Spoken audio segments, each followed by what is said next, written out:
না, আমি আগে এটা শেষ করি। ওনাদের ক্ষেত্রে কোনো কোশ্চেন আছে কারণ? আচ্ছা, তাহলে বলুন। আমি লাস্টে বলবো, ওনাদের পার্টটা কমপ্লিট হয়ে যাক, যদি টেকনিক্যাল কিছু থাকে।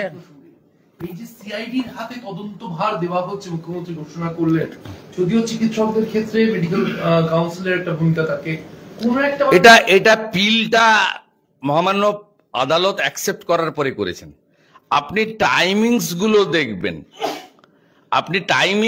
দেখবেন, যে হাইকোর্ট যখনই বলল কম্পেনসেশন, আমরা আগের দিন বললাম 50 লক্ষ টাকা, তখনই তিনি দুটোর সময় প্রেস করে বললেন 5 লাখ টাকা। কোনোটাই কিন্তু মুখ্যমন্ত্রী তার মানবিক মুখ দিয়ে বলেননি, তার যে দায়িত্ব কর্তব্য সেটা থেকে উনি করছেন না। এবং সিআইডি কে কখন পাঠালেন? যখন ডাক্তার বিশ্বপতি মুখার্জি, কৌস্তব বাগচিদের পিলটা হাইকোর্ট অ্যাকসেপ্ট করলো গত বৃহস্পতিবার, দিয়ে বলল সোমবার দিন এটা রাখবো, বা সোমবার দিন নিল বৃহস্পতিবার রাখবো, তখনই কিন্তু আপনার এই সিআইডির ইনভেস্টিগেশনটা দেওয়া হলো। তার কারণ ওই পিলের মধ্যে যেটা আছে, আপনারা পেয়েছেন, রিটটা মিডিয়া হয়েছে এবং এখন তো লাইভ ল হয়, তাতে পিলে পরিষ্কারভাবে ইনারা চেয়েছেন কি, ড্রাগ কন্ট্রোল অফ ইন্ডিয়া তার ইনভেস্টিগেশন। আর যেহেতু এই কোম্পানিকে অবৈধ টেন্ডার দেওয়া হয়েছে, 22 সালে টেন্ডারের টার্ম শেষ, একে এক্সটেনশন দেওয়া হয়েছে, কর্ণাটক সরকার বলার পরেও এর কাছ থেকে সাপ্লাই নিয়েছেন, পেমেন্ট দিয়েছেন আরটিজিএস করে, তাহলে এটা মানি লন্ডারিং এর কেস।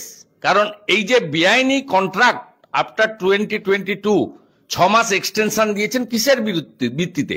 কাটমানির ভিত্তিতে। তাহলে it's a fit case for money laundering এবং এনফোর্সমেন্ট ডাইরেক্টর শুড ইন্টারভেন। এইটা দেখে উনি সিআইডি কে লাগিয়েছেন। যেমন অতীন ঘোষকে দিয়ে আরজিকর ভাঙিয়ে প্রমাণ লোপাট করেছিলেন, সিবিআই কলকাতা পুলিশের বিনীত গোয়েল রাত্রি 2টো অবধি থেকে সব প্রমাণ লোপাট করেছেন। ঠিক এক্ষেত্রেও সিআইডি কে দিয়ে সব প্রমাণ লোপাট করার ব্যবস্থা করেছেন, যাতে ভবিষ্যতে কোনো হায়ার এজেন্সি বা নিউট্রাল এজেন্সি ইন্টারভেনশন হলে কিছু যাতে না পাওয়া যায়। It's a old practice of Mamata Banerjee. এই প্র্যাকটিসে উনি অভ্যস্ত এবং বাংলার মানুষরাও, সচেতন লোকজনও এটা সবাই জেনে গেছে। এবং এই কোম্পানির ক্ষেত্রে আপনাকে বলে দিই, রাজ্য সরকারের সঙ্গে এই কোম্পানির মৌ হয়েছে যে তারা যদি পশ্চিমবঙ্গে এই কারখানা স্থাপন করেন, ওদের কাছ থেকে সেলাইনটা নেবে। সেলাইনের গুণগত মানের বিষয় নয়, সেই জন্য উত্তর দিনাজপুরের ইসলামপুর সাব ডিভিশনের চোপড়াতে এই কোম্পানির কারখানা তৈরি হয়। এবং এই কোম্পানির সঙ্গে ওদের চুক্তি করেছে রাজ্য সরকার যে এখানে কারখানা করলে, ইনভেস্ট করলে আমরা এটা নেব। কিন্তু সাইকেল কোম্পানির ক্ষেত্রে আবার আলাদা। একটা সাইকেল কোম্পানি বাংলার এখানে পানাগড়ে জায়গা চেয়েছিল যে আমরা সাইকেল এখানে উৎপাদন করব, একই রেটে দেবো বা কম রেটে দেবো, সবুজ সাথীর সাইকেল আমাদেরকে দেওয়া হোক। সেটা দেওয়া হয়নি কারণ মুখ্যমন্ত্রীর পরিবারেরই পবন অরোরা, অঙ্কুশ অরোরা সাইকেল সাপ্লাই দেয়, পাঞ্জাবের কোম্পানিকে দিয়ে রেখেছে 7 বছর ধরে, স্টিল নাও। কিন্তু এই জাল ওষুধ তৈরি করার জন্য ইসলামপুরের চোপড়াতে ওদেরকে জমির ব্যবস্থা করে এবং প্রতি মাসে তৃণমূল কংগ্রেসের ফান্ডে ওখানে চোপড়াতে ওখানকার এমএলএ, ওখানকার যারা কর্তা ব্যক্তিরা আছে, কারখানা থেকে এসে 2 লক্ষ করে টাকা নিয়ে যায়। 1,99,000 নয়, 2,01,000 নয়, 2 লক্ষ করে টাকা প্রত্যেক মাসে লোকাল টিএমসি কে মান্থলি দিতে হয়। চোপড়ার টিএমসি এমএলএ নেতারা তারা ওখানে এনজয় করে। আমি নোয়িং ফুললি ওয়েল এবং খুব দায়িত্ব নিয়ে আমি এই কথাগুলো আপনাদের কাছে তুলে ধরলাম। অর্থাৎ সিআইডি আসার কারণ, অনারেবল মিডিয়া পার্সন যে কোশ্চেন করেছেন আমি উত্তর দিলাম, এভিডেন্স ডিস্ট্রয় করা, যাতে drug control authority of India, enforcement directorate বা যদি ক্রিমিনাল অফেন্স পান, কোর্ট কি করবেন আমরা জানি না, সিবিআই কে দিয়ে দেন পরে, যাতে কিছু না পান লাইক আরজিকর, সেই জন্যই সিআইডি কে দেওয়া হয়েছে। অনিচ্ছাকৃত খুনের ধারা দিয়ে মামলা রুজু করা হলো। আজকে কোতোয়ালি থানায় গিয়েছিলেন সিআইডির আধিকারিকরা এবং যে 12 জন চিকিৎসক বা জুনিয়র চিকিৎসক তাদের বিরুদ্ধে অনিচ্ছাকৃত খুনের ধারা, এটাই নন বেলেবল। এটা এখন বেলেবল নেই, এটা নন বেলেবল। তবে বিএনএসে ভারত সরকার ডাক্তারদের প্রোটেকশনও দিয়ে গেছেন। আমি ডক্টরদের অনুরোধ করব সিনিয়র লয়ারদের অ্যাডভাইস নিয়ে তাদের লিগ্যাল প্রোটেকশন জন্য তাদের হায়ার জুডিশিয়ালির কাছে যাওয়া উচিত, ইমিডিয়েটলি যাওয়া উচিত। গতকালও আশফাকুল্লাহ নাইয়ার বাড়িতে যেটা হয়েছে কাকদ্বীপে আমরা কন্ডেম করেছি। আমি নিজে আশফাকুল্লাহ ভাইয়ের সঙ্গে ফোনে, ভিডিও কলে, হোয়াটসঅ্যাপ কলে এবং কথা বলেছি, তাকে বলেছি যে এখানে কোনো পলিটিক্সের বিষয় নয়। Leader of opposition means those who are torture by the state government and state ruling party. আমরা তাদের সাথে আছি, আমাদের সাপোর্ট আছে, আমরা কন্ডেম করছি। আজকেও বলছি এটা ভয় দেখাচ্ছে। আরজি করের আন্দোলনে মমতা ব্যানার্জি 3 মাস গুটিয়ে গেছিলেন, সেই রিভেঞ্জগুলো তিনি আস্তে আস্তে নিতে চাইছেন। একজন প্রতিহিংসা পরায়ণ মুখ্যমন্ত্রী হাতে এই বাংলা পড়েছে এবং তাতে শুধুমাত্র আমরা যারা মেন অপোজিশন পার্টি বিজেপি নই, যারা প্রতিদ্বন্দ্বী তারা নই, শুধু ইনোসেন্ট কমন পিপুল এবং তার মধ্যে ডক্টর লয়াররাও আছেন, ইভিন হাইকোর্টের জাজরাও ভিক্টিমাইজ হয়েছে। আপনারা জানেন যে জাস্টিস অমৃতা সিনহার পরিবার থেকে শুরু করে জাস্টিস রাজশেখর মান্তার বাড়ি পর্যন্ত অ্যাটাক করা হয়েছে, সবাই জানে। অতএব এই রাজ্যে আমাদের সংবিধানের যে 4টা স্তম্ভ আছে, law maker, bureaucrat, judiciary, media person, কেউ এখানে আপনারা সেফ নন। আপনারা প্রত্যেকটা হাউস, দুটো একটি হাউস ছাড়া বাদ দিয়ে প্রত্যেকে সন্দেশখালী এবং আরজি করের ঘটনার পরে নানাভাবে আক্রান্ত হয়েছেন। আপনারা শুধু নন, পোর্টাল ইউটিউবার যারা আছেন তাদের অনেককেই জেল খাটতে হয়েছে, হ্যারাস হতে হয়েছে, তাদের অ্যাকাউন্ট পর্যন্ত ফ্রিজ করা হয়েছে, সিজ করা হয়েছে নানাভাবে।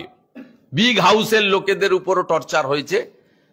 ক্যামেরাম্যান সহ একটা বহুল প্রচারিত ইলেকট্রনিক্স চ্যানেলের লোককে সন্দেশখালীতে ইভিনিংয়ে আফটার তার ডিউটি কমপ্লিশনের পরে করা হয়েছে। আরেকটা বহুল প্রচারিত চ্যানেলের একজন রিপোর্টারের আমাদের মুকুন্দপুর যাদবপুরের বাড়ি তছনছ করে দেওয়া হয়েছে। এরকম মাল্টিপল নাম্বার অফ এক্সাম্পল আছে।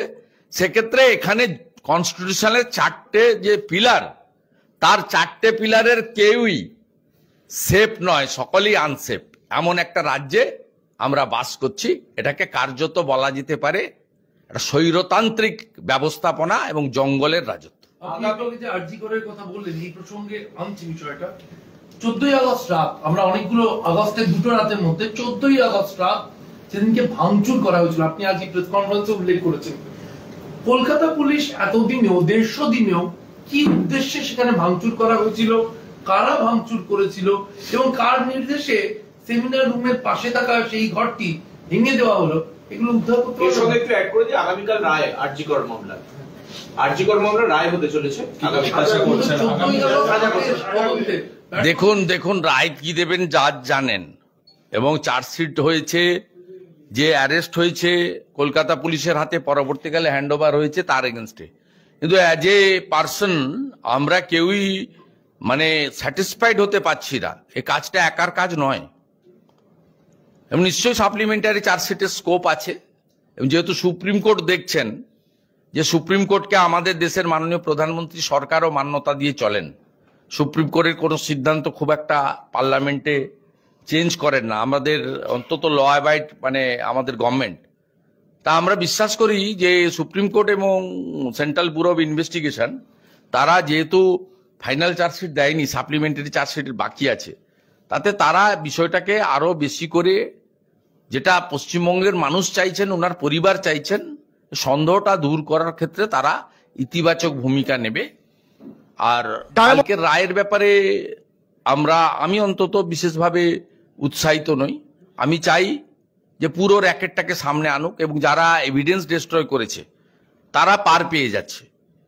বেলেবল সেকশনে চার্জশিট দেওয়া যেত, কারণ যে সেকশনে অভিজিৎ মন্ডল এবং সন্দীপ ঘোষ অ্যারেস্ট হয়েছিল ওটা বেলেবল সেকশন, ওটা ওদের পাটে যে ল্যাকুনা ছিল তার উপরে দেওয়া হয়েছিল দায়িত্বে অবহেলা, কর্তব্যে অবহেলা। সেটা বেলেবল সেকশন বিএনএস এর অন্তর্গত, যেটা আগে সিআরপিসি আইপিসি। কিন্তু সেক্ষেত্রে চার্জশিটটা দেওয়া যেতেই পারত। সেটা নিয়েও আমাদের পার্সোনাল ওপিনিয়ন ডিফারেন্স আছে, কিন্তু আমরা মনে করি যে চ্যাপ্টার ক্লোজ হয়ে যায়নি। ও ভারতবর্ষের সর্বোচ্চ আদালত অভয়ার কেসকে এক্সেপশন হিসেবে ধরে তারা তার পরিবারকে এবং সমাজকে স্যাটিসফাইড করবে, কারণ অভয়া কেসের পরেও এই রাজ্যে শিশুকন্যা বা নারী নির্যাতন এতটুকুও কমে যায়নি। অনেকগুলো ইনসিডেন্ট ঘটেছে অভয়া কাণ্ডের পরে, 9ই আগস্টের পরে অন্তত 10টা বড় ইনসিডেন্ট ঘটেছে কুলতলি থেকে শুরু করে গোটা রাজ্যে, যে ঘটনাগুলো অত্যন্ত পেনফুল এবং মর্মান্তিক। তাই অভয়া কাণ্ডে যদি এক্সাম্পলারি দৃষ্টান্তমূলক শাস্তি এবং পুরো র্যাকেটকে ঠিক না করা হয় এবং কলকাতা পুলিশের সিপি সহ হেলথ ডিপার্টমেন্টকে যদি প্রপারলি শিক্ষা না দেওয়া হয়, তাহলে আমার মনে হয় পশ্চিমবঙ্গে শিশুকন্যা, নারী এবং কর্মরত অবস্থায় আমাদের লেডিরা যারা হসপিটালে কাজ করেন বা অন্য জায়গায় রাত্রে কাজ করতে বাধ্য হন, তাদের ক্ষেত্রে ভয়ঙ্কর পরিণতি হবে। সুপ্রিম কোর্ট ইন্টারফেয়ার না করলে সিভিক ভলেন্টিয়ার্স কি জিনিস আমরা জানতাম না। সুপ্রিম কোর্ট বলেছে এই জিনিস চলে না, তাই তুলতে বাধ্য হয়েছে। সুপ্রিম কোর্ট ইন্টারফেয়ার না করলে মাননীয় Alapan Bandyopadhyay on behalf of মুখ্যমন্ত্রী যে এটা বের করেছিলেন, রাজ্য সরকারের যে অ্যাডভাইসারি, যাতে বলেছিলেন মহিলাদেরকে অ্যাডভাইস করা হচ্ছে একটু কম কাজ করতে সন্ধ্যের পরে, এটাও প্রত্যাহার করতে বাধ্য হয়েছে। বিধানসভায় আমি তুলেছিলাম, আপনারা লাইভ করেছিলেন অপরাজিতা বিলের দিন, কিন্তু পরবর্তীকালে সুপ্রিম কোর্ট যখন বলল যে আপনি এটা করতে পারেন না, ভারতবর্ষের ব্যবস্থাপনাতে মহিলা পুরুষ এভাবে আলাদা কিছু হয় না। ইভিনিং এর পরে রাজ্যের মুখ্যমন্ত্রী, মহিলা মুখ্যমন্ত্রী বলতে আমার লজ্জা হচ্ছে, তিনি তার প্রধান উপদেষ্টা আলাপন বন্দ্যোপাধ্যায়কে দিয়ে প্রেস ব্রিফিং করে নোটিফিকেশন করলেন যে ইভিনিং এর পরে মহিলারা যেখানে যেখানে কাজ করেন একটু কম কাজ করুন, আওয়ারটা কমিয়ে দিন। তা আমার কথা নয়, রাজ্য সরকারের লিখিত সার্কুলারের কথা। এবং এটাও প্রত্যাহার হয়েছে সুপ্রিম কোর্টের প্রপার ইন্টারভেনশনের পরে এবং স্ট্রিকচারের পরে। তাই আমরা উই আর হোপফুল যে ফাইনালি ভারতবর্ষের সর্বোচ্চ আদালত সুপ্রিম কোর্ট তারা সমাজে এমন বার্তা দেবেন যাতে পশ্চিমবঙ্গে শিশুকন্যা, নারী এবং বিশেষ করে কর্মরত অবস্থায় যে মহিলারা রয়েছেন তারা প্রোটেকশন পান। লক্ষ্মী যদি বাড়ি চলে যায়, লক্ষ্মী ভান্ডার দিয়ে কোনো লাভ নেই মাননীয়া। আপনি একটা, কালকে আমি গ্রামে গেছিলাম, প্রত্যন্ত চন্দ্রকোনার ওই গ্রামে কৃষক পরিবারের, গরিব পরিবারের একটা মাকে আপনি কেড়ে নিলেন আর তার দায়ভার চাপালেন কতগুলো মেধাযুক্ত ডক্টরদের উপরে, যে ডাক্তারবাবুদেরকে আমরা মানুষরূপী ভগবান বলে মনে করি। 14ই আগস্ট রাতের যে ভাঙচুর, যার তদন্ত কলকাতা পুলিশের করার কথা ছিল, 14ই আগস্ট রাতে ভুল করে 3 তলা 3rd ফ্লোর নানান আমরা বক্তব্য পেয়েছি, সেমিনার রুমের পাশের ঘর, বাথরুম ভাঙচুর করা হলো। যখন সারা রাজ্য রাজ্যাজ্যে তখন আরজি কর ভাঙচুর করছে কি দুষ্কৃতী। অতীন ঘোষ বলেছে, আমাকে মমতাদি ফোন করেছিল, আমার কথা তো নয়। মিডিয়াতে দেখিয়েছে ছোট ছোট ট্রাকে করে কারা এসেছে, একটা পার্টিকুলার কমিউনিটির গুন্ডারা যারা ভোট লুট করে, তাদেরকে সমস্ত জায়গা থেকে, বেলগাছিয়া তো মূলত লিড করেছে, তার সঙ্গে কামারহাটি থেকে শুরু করে বহু জায়গা থেকে ছোট ছোট গাড়ি করে কয়েক হাজার মব অ্যাসেম্বল করা হয়েছিল এবং সব নন তৃণমূল কংগ্রেসের লোক। এবং অতীন ঘোষ তো বলেছে, মুখ্যমন্ত্রী আমাকে ফোন করেছিলেন, তিনি বলেছেন 13 তারিখে মুখ্যমন্ত্রী আমাকে ফোন করেছিলেন, তা ফোন করে এটাই বলেছিলেন। এবং কেউ না বলা সত্ত্বেও সিপি সেখানে রাত্রি 12টায় পৌঁছান, রাত্রি 2:40 বেরিয়ে যান এবং ফেস টাইম কলে মুখ্যমন্ত্রীকে বলে যান যে অপারেশন ইজ ওভার, অর্থাৎ এভিডেন্স সব ডিস্ট্রয় করে দিলাম। দেবরার বিধায়ক, তৃণমূল বিধায়ক, তিনি কার্তিক মহারাজকে জেলে ঢুকিয়ে দেওয়ার কথা বলছেন, সন্ত্রাসবাদী বলছেন। কোথাও গিয়ে দাঁড়িয়ে মনে হচ্ছে না যে বাংলাদেশের একজন চিন্ময় প্রভুকে, একজন হিন্দু সন্ন্যাসীকে জেলে ঢুকিয়ে দেওয়া হচ্ছে? এখানেও ঠিক একই জিনিসটা সাদৃশ্য দেখা যাচ্ছে না? এটা তো একেবারে বাস্তব। এরা গেরুয়া বসন, গেরুয়া রংকে আক্রমণ করেছে। মেটাল কালার করতে বলেছিল ভারত সরকার হেলথ এগুলোকে, ইনস্টিটিউশনগুলোকে, সেটা করেনি। ন্যাশনাল রুরাল হেলথ মিশনের গাইডলাইন ভায়োলেট করেছে। মেটাল কালারের সঙ্গে রাজনীতির কি সম্পর্ক আছে? হ্যাঁ, তার সঙ্গে রাজনীতির কি সম্পর্ক আছে? মুখ্যমন্ত্রী শিলিগুড়িতে গেছিলেন, ফিরেছেন বলে দমদম এয়ারপোর্টের গায়ে একটা বাড়ি, 3 তলা, গেরুয়া কালারের বাড়ি, সেখানে সবুজ একটা চাদর ঝুলিয়ে দেওয়া হয়েছিল। আমি টুইট করার পরে পুলিশ গিয়ে খুলেছে। মুখ্যমন্ত্রী বাগডোগরা থেকে ওখানে নামবেন, ওখানে বরুণ নট্ট বলে একটা কাউন্সিলর ওখানকার এয়ারপোর্ট থানার আইসিকে নিয়ে গিয়ে সবুজ একটা কাপড় ঝুলিয়ে দিয়েছিল যাতে মুখ্যমন্ত্রীর চোখে গেরুয়া না লাগে। মুখ্যমন্ত্রী প্রকাশ্যে গেরুয়ার বিরুদ্ধে বলেন, তাই কার্তিক মহারাজের অপরাধ, তার মস্তক মুন্ডিত। কার্তিক মহারাজের অপরাধ, তিনি শাকাহারী। কার্তিক মহারাজের অপরাধ, তিনি গেরুয়া বসন পরে থাকেন। কার্তিক মহারাজের অপরাধ, তিনি চিন্ময় কৃষ্ণ প্রভু যেটা চেয়েছিলেন তিনি এই বাংলাতে, ভারতবর্ষে সেটা করছেন, যা স্বামী প্রণবানন্দ ভারত সেবাশ্রম সংঘ সৃষ্টি করেছিলেন। কেন হরিচাঁদ ঠাকুর, গুরুচাঁদ ঠাকুর মতুয়া তৈরি করেছিলেন ইসলামীকরণের বিরুদ্ধে, নইলে কয়েক কোটি মানুষ ইসলাম নিয়ে নিত। 1907-8 সালে স্বামী প্রণবানন্দ হিন্দুদের অস্তিত্ব রক্ষা করার জন্য ভারত সেবাশ্রম সংঘ করেছিলেন। আজকে চিন্ময় কৃষ্ণ প্রভু বাংলাদেশের এখানেও আছে, হিন্দুদের মধ্যে যে নানা মত নানা পথ যে বিভক্ত ছিল, সেই বিভাগটাকে রেখে ব্রাহ্মণ, ক্ষত্রিয়, বৈশ্য, সদ্য, রামকৃষ্ণ মিশন, ঠাকুর অনুকূল চন্দ্র, ইস্কন ইত্যাদি ইত্যাদি, এই যে বিভাগ, সেটাকে বলেছেন রাখুন এটা, কিন্তু সামনে আনুন সনাতনী ভাবধারা এবং সনাতনী একতা। এই কাজটা চিন্ময় কৃষ্ণ প্রভু করেছেন। এই কাজটা এখানে কার্তিক মহারাজ, প্রদীপ্তানন্দজি মহারাজ পূজ্যপাত করতে চাইছেন। তাই তৃণমূলের চোখে চক্ষুশূল হচ্ছেন, কারণ তৃণমূল 30% মুসলমান ভোট নিয়ে জিততে পারবে না, তাকে 15% হিন্দু ভোট চাই। আর কার্তিক মহারাজরা যদি সনাতনীর ঐক্যবদ্ধতা চান, আর যদি 70% হিন্দুর 70% হিন্দু এক হয়ে যায়, 49% হয়ে যায়, তাহলে তো সরকার বদলে যাবে। 39% হিন্দু জনজাতি অলরেডি ঐক্যবদ্ধ হয়ে বিজেপিকে ভোট দিচ্ছে, আর 5% সনাতনী জনজাতি যদি ঐক্যবদ্ধ হয়ে যায়, তারা ভাতার লোভ ছেড়ে নিজের ধর্মরক্ষা, ধর্মরক্ষতি রক্ষিত, এটাতে যদি চলে আসে গীতাতে, তাহলে বুঝেছেন বিপন্ন।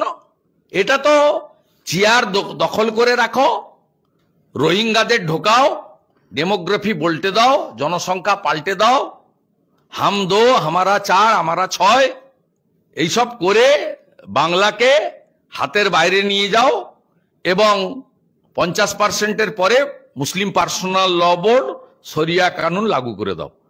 তখন বলবে আমরা বাংলা ভারতবর্ষ থেকে আলাদা হয়ে গেলাম। এই চেষ্টা স্বাধীনতার আগেও হয়েছে।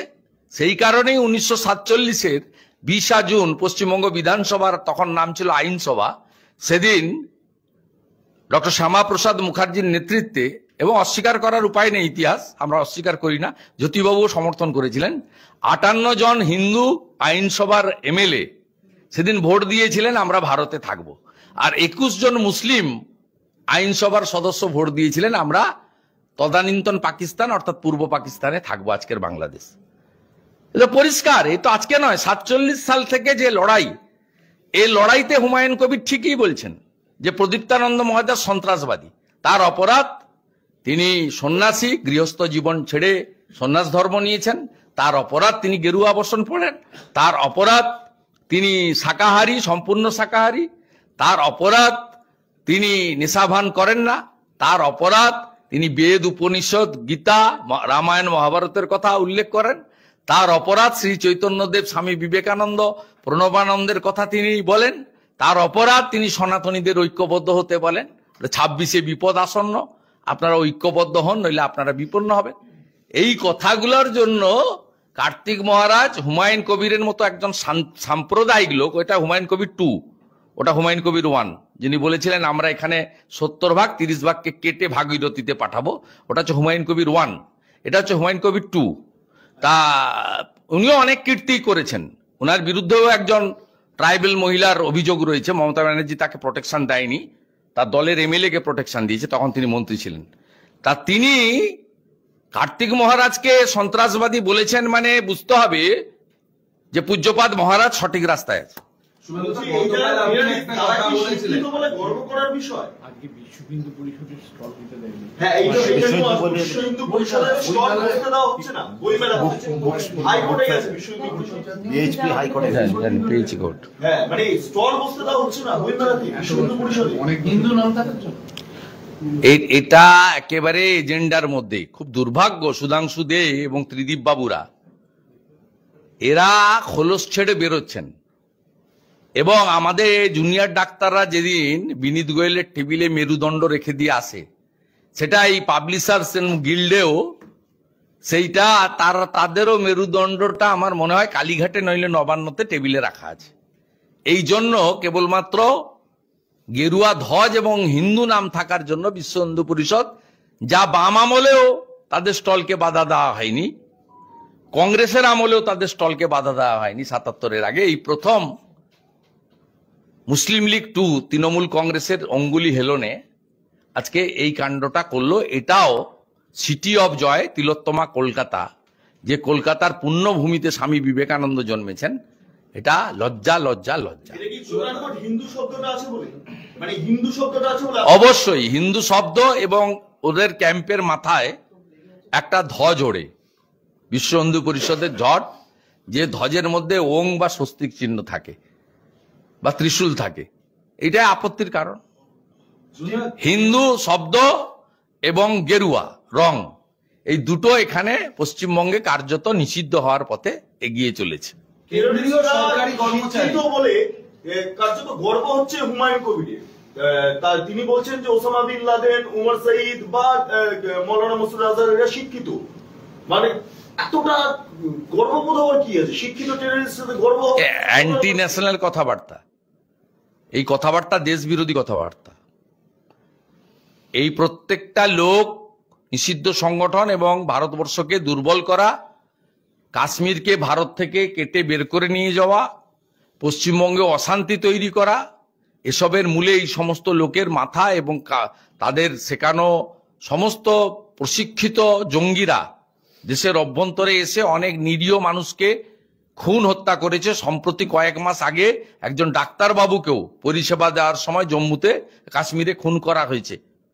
তা কার্যত এই কথাগুলো রাষ্ট্রবিরোধী কথাবার্তা, মানবতা বিরোধী কথাবার্তা, এবং পশ্চিমবঙ্গ বলে এই ধরনের কথাবার্তা হচ্ছে।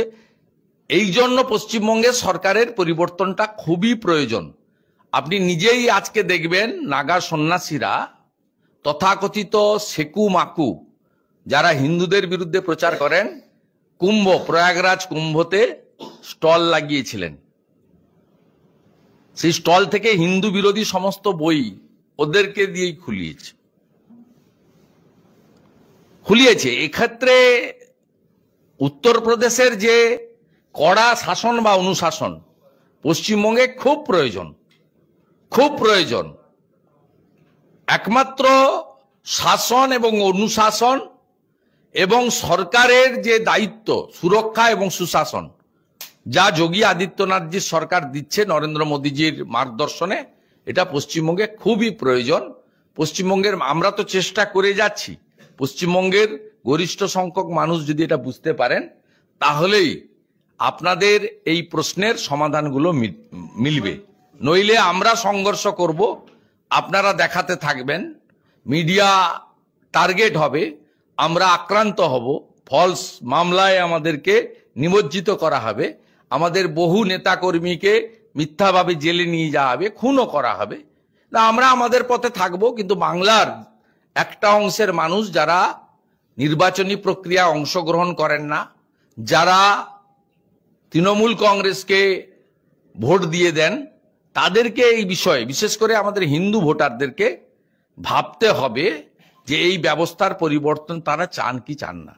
আমরা কথা দিতে পারি, পরিবর্তনের বাংলা যদি আসে, আমরা 1 বছরের মধ্যে পশ্চিম বাংলায় এই ধরনের সাম্প্রদায়িক রাজনীতি, ধর্মীয় অসহিষ্ণুতা এবং শরণার্থীদেরকে প্রকৃত আশ্রয় দিয়ে অনুপ্রবেশকারীদের চুলের মুঠি ধরে বাংলার বাইরে নিয়ে যাওয়া, কাঁটাতার দেওয়ার জন্য সম্পূর্ণ জমি দেওয়া, এবং উত্তরপ্রদেশের মতো সুশাসন সুরক্ষা, গুজরাটের মতো শিল্পায়ন এবং কর্মসংস্থান আমরা দেব, মানুষ শুধু আমাদের একবার টেস্ট করুক, পরীক্ষায় বসার সুযোগ দিক, এই আবেদন আমি করতে চাই।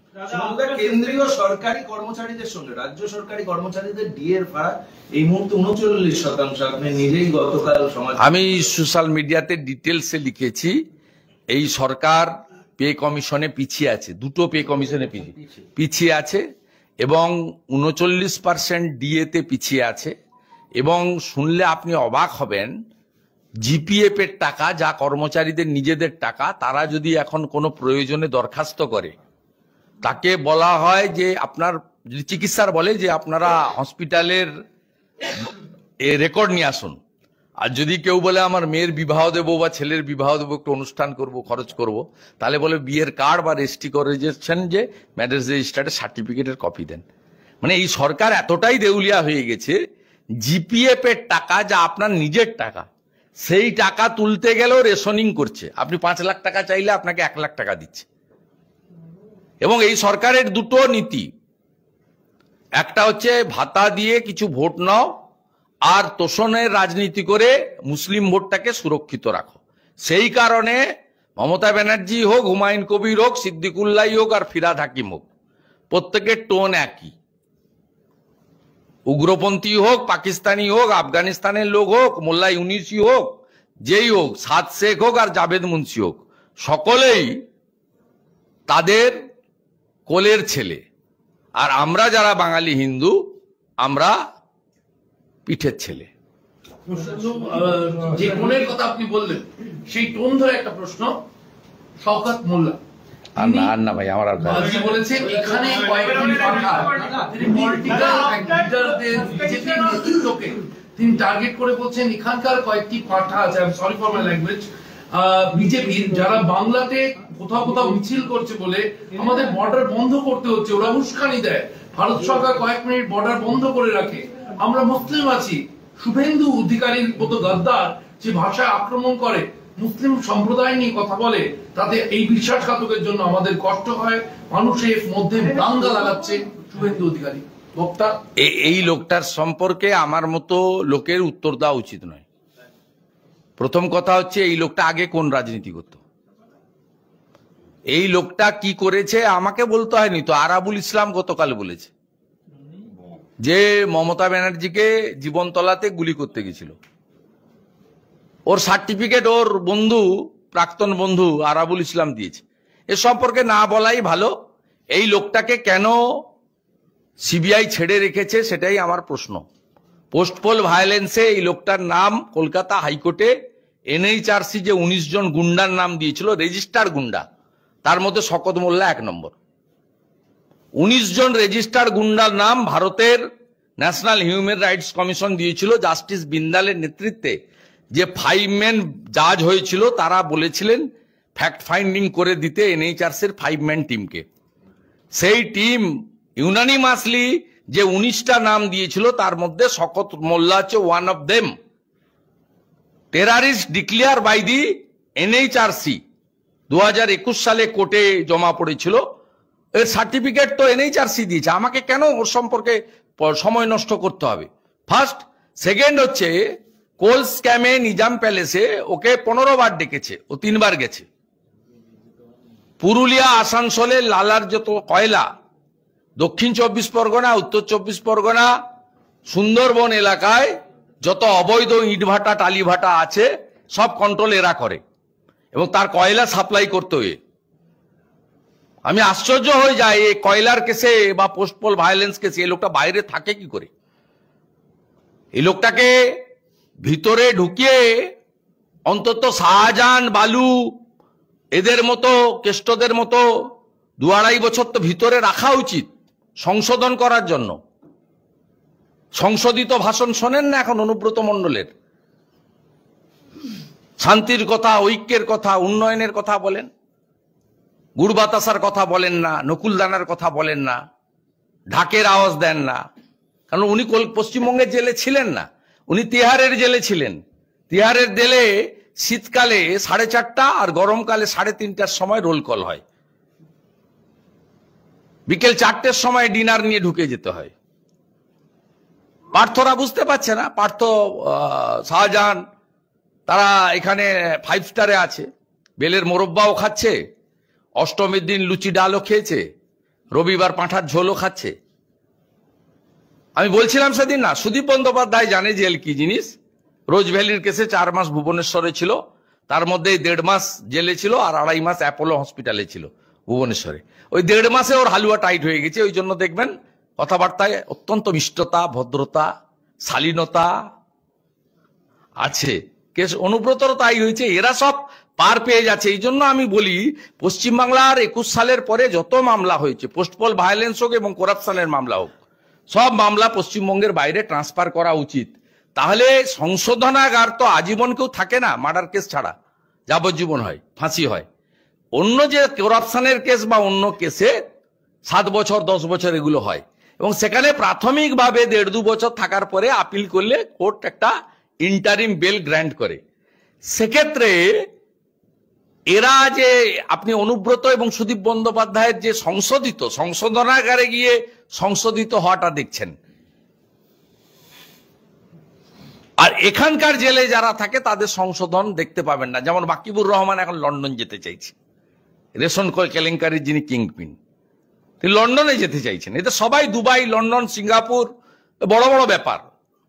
মুখ্যমন্ত্রীর বাড়ির লোকেরা যেমন 11 সালের আগে কেউ বিদেশে যেতেন না, এখন সব বিদেশে যান। চোখ দেখাতে গেলেও হপকনসে যান, 1 কোটি টাকা নিচে জমা দিতে হয়, দিয়ে তারপরে হসপিটালে ঢুকতে হয়। This is the ground reality of West Bengal. অনেক মানুষ বলেন কেন্দ্র কি করছে? কেন্দ্র ল অ্যান্ড অর্ডার কেন্দ্রকে দিয়ে যায়নি সংবিধান। Law and order exclusively state subject, এবং এখানে সিবিআই বা অন্য ইনভেস্টিগেশন করতে গেলে কোর্টের থ্রু করতে হয়, স্টেট গভর্নমেন্ট কাজ করতে দেয় না। যতগুলো সিট কলকাতা হাইকোর্ট করেছে, দাড়িবিটের ঘটনা হোক, কালিয়াগঞ্জের ঘটনা হোক, সিটকে প্রপার লজিস্টিক সাপোর্ট দেয়নি। আমার কাছ থেকে জানতে হবে না। আপনি মাননীয় পঙ্কজবাবু মারা গেছে, তিনি বলেছেন অনেকবার, উপেন বিশ্বাস আছেন, উপেন বিশ্বাসের কাছ থেকে জানবেন যে কোর্ট থেকে তৈরি করা সিটকে রাজ্য সরকার কোনো অ্যাসিস্ট্যান্স, লজিস্টিক সাপোর্ট, অ্যাকোমোডেশন, কোনো অ্যাসিস্ট্যান্স দেয়নি। অতএব পশ্চিমবাংলার মানুষ চাইছেন এক্ষুনি এরা চলে যাক, কিন্তু এভাবে হয় না।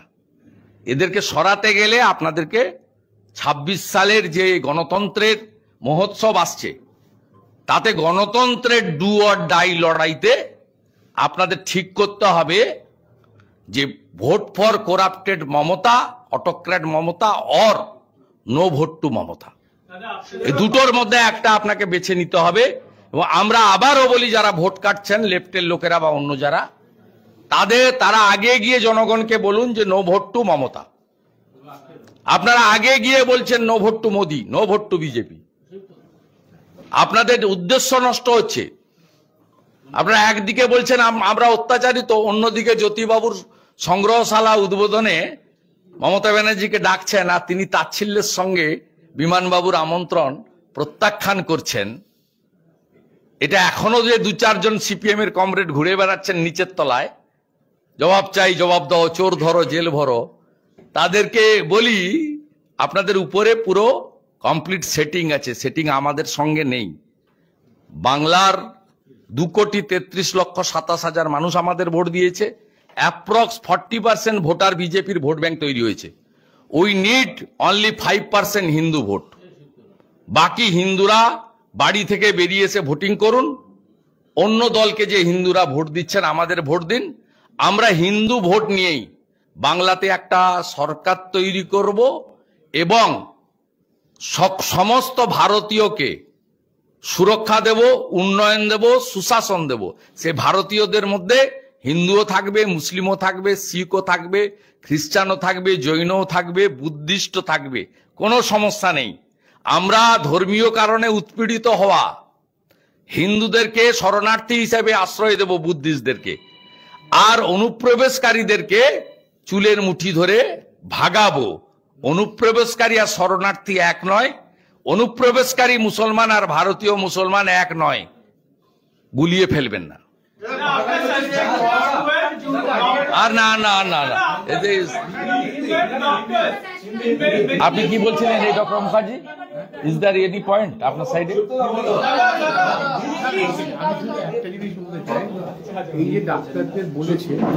আচ্ছা ডক্টর মুখার্জি একটা কোর্ট ম্যাটার বলবেন, আপনি একটা প্লিজ শুনুন, লিসেন।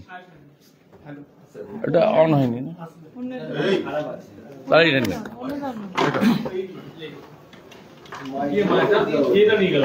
কি বাবা,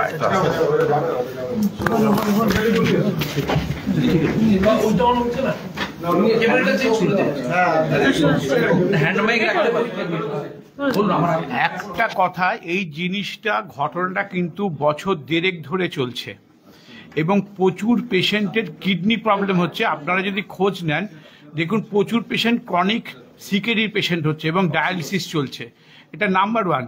আর সেদিন যে জিনিসটা করা হয়েছে, যে জুনিয়র ডাক্তাররা চিকিৎসা করতে পারবে না, পানিশেবল অফেন্স বলে দিয়েছে। এনএমসি ন্যাশনাল মেডিকেল কাউন্সিলের গাইডলাইন আছে যে এদেরকে চিকিৎসা করতে দিতে হবে, এদের এতগুলো ওটি করতে হবে ইন্ডিপেন্ডেন্টলি এবং এতগুলো অ্যাসিস্ট করতে হবে, তাদেরকে লগবুক ফিল আপ করতে হয়। 10 বছর কোনো আরএমও নেই। যে ছেলেটাকে যদি কোনো ওটি না করতে দেওয়া হয় তাহলে ভবিষ্যতে পরে গিয়ে সে তখন সুপার স্পেশালিটি হসপিটাল বা অন্য জায়গায় কি করে সামলাবে? সে যদি ওটি না করতে পারে, তাকে যদি শেখাতে না। আর কিন্তু এটা মেদিনীপুর নার্সিংহোমে হয়নি, মেদিনীপুর মেডিকেল কলেজে, যেটা এনএমসির গাইডলাইন মেনে চলে। কাজেই এনএমসির গাইডলাইনকে ভায়োলেট করছে এই সরকার, যাদেরকে ওটি করতে দেওয়ার জন্যে মানে ভুলভাল কথা বলে তাদেরকে 12 জনকে সাসপেন্ড করছে। এই জিনিসটা একদম অর্থহীন, কারণ এই গাইডলাইন মানে এই মেডিকেল কলেজগুলো চলে। 10ই ডিসেম্বর আমি আর ডক্টর বিশ্বপতি কিন্তু এখানে হুইসেল ব্লোয়ার হয়েছিলাম। আমরা কিন্তু স্বাস্থ্য ভবন, স্বাস্থ্য ডিপার্টমেন্ট আমাদের সবাইকে সচেতন করেছিলাম, কারণ ততক্ষণে কর্ণাটকে এই ঘটনা ঘটে যায়। ডক্টর বিশ্বপতিও এখানে ছিলেন, আমিও ছিলাম, কিন্তু তা সত্ত্বেও 1 মাস লেগে গেল এবং একটি মৃত্যু দিয়ে কিন্তু আমাদের কথা যে সঠিক ছিল সেটা প্রমাণিত হলো। একটি মৃত্যু না, অনেক মৃত্যু। Shobhendra, after suspension of 12 junior doctors and seniors, now cases has been slapped against those doctors, and you are assured for legal aid to those doctors if needed. What is your reaction? Just I got a message from Midnapur Medical College, the aggrieved doctors. They are interested to talk with me. I am ready to rendering my hands. As a leader of opposition, it's my duty. Because BJP Dr. Cell already declared that this suspension is illegal. It's a autocrat decision by the failed Health Minister as well as Chief Minister Mamata Banerjee. Tomorrow is the verdict day of the Archikor rape and murder case. Many expectations are being raised by the victim family. What is your expectation? Because I am not passing any comment regarding the judgment. It's a under process, a part of the process of the judiciary. But we the Bengal people are not happy because we finally our assumption are, it's a very, very true fact that multiple number of goons and government person, including the health administration of the state, particularly Arjikol Medical College administration and Calcutta police, they are totally involved regarding this heinous crime. We want Central Bureau of Investigation should investigate the matter properly and they should book Narayan Swarup Nigam and Binit Goel under their custody. And we are too much hopeful that our higher judiciary, Supreme Court, is looking the matter very carefully. We are hopeful, hope for the best.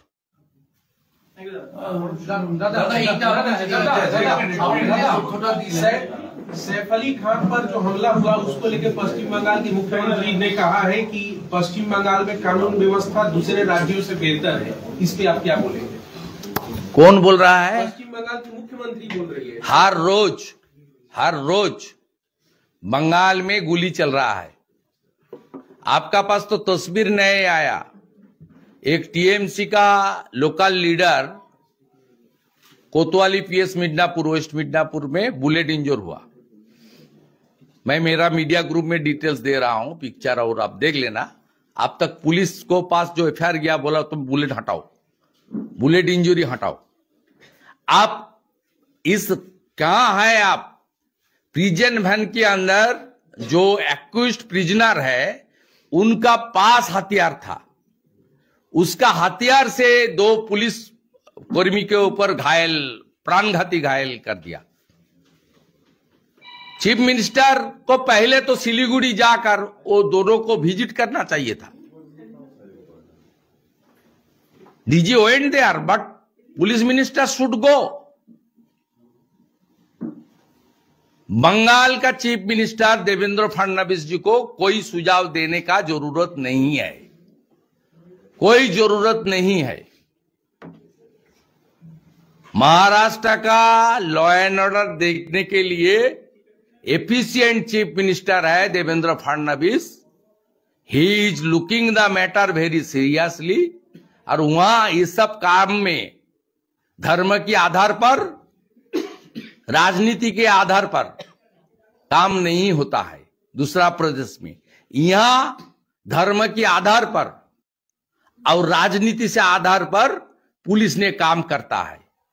90% FIR और chief minister को resign देना चाहिए। From 2021 till today 150 cases transferred to CBI and NIA by the Calcutta High Court and the Supreme Court. This is an exception. दूसरा कोई प्रदेश में ही नहीं होता। रामनवमी दंगा कहां होता है? बंगाल में होता है। दुर्गा प्रतिमा तोड़फोड़ कहां होता है? बंगाल में होता है। वर्किंग प्लेस में डॉक्टर, लेडी डॉक्टर का raped and brutally murder by the goons. Sanjay Roy कौन है? मान लीजिए वो विक्टिम एक्यूज्ड है, उसके खिलाफ चार्जशीट हुआ है, ठीक है। कौन है? सिविक वॉलंटियर्स है। सिविक वॉलंटियर्स का कौन डिपार्टमेंट से जुड़ा हुआ है? Home department. होम डिपार्टमेंट के पिछले 13.5 साल कौन चीफ मिनिस्टर है?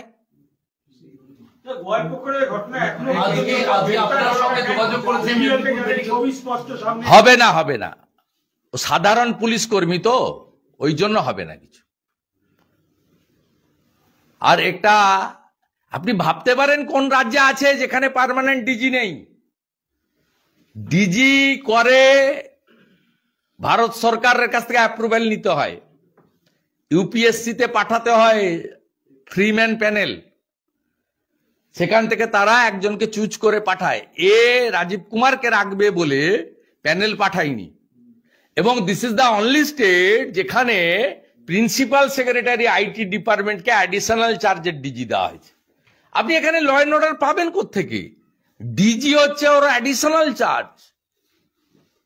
হি is not DG, he is the principal secretary IT department, government of West Bengal. ওর অ্যাডিশনাল চার্জ হচ্ছে ডিজিপি।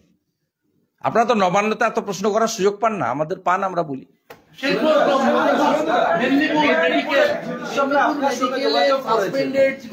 আমি মেসেজ পেয়েছি, ডিটেলস জানি না, আমি কথা বলতে ইন্টারেস্টেড, আমি ওকে করে দিয়েছি।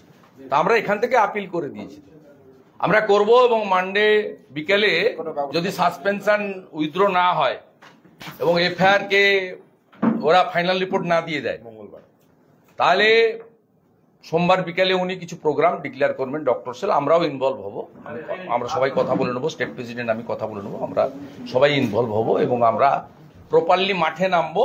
আর একটা ডক্টর যদি অ্যারেস্ট হয় তাহলে মেদিনীপুর কোতোয়ালি থানার সামনে আমরা ধর্ণা দেব। যখনই অ্যারেস্ট হবে তার কয়েক ঘন্টার মধ্যে ওখানে থানার সামনে আমরা ধর্ণা স্টার্ট করব এবং আমরা কমপ্লিটলি, ওরা যদি চায় উইদাউট ফ্ল্যাগও আমরা রাজি আছি। আমরা জুনিয়র ডক্টর এবং ডক্টর যারা সাসপেন্ডেড এবং যারা ভিক্টিমাইজ তাদের পক্ষে একদম আমাদের দুটো হাত একদম রেডি করা আছে।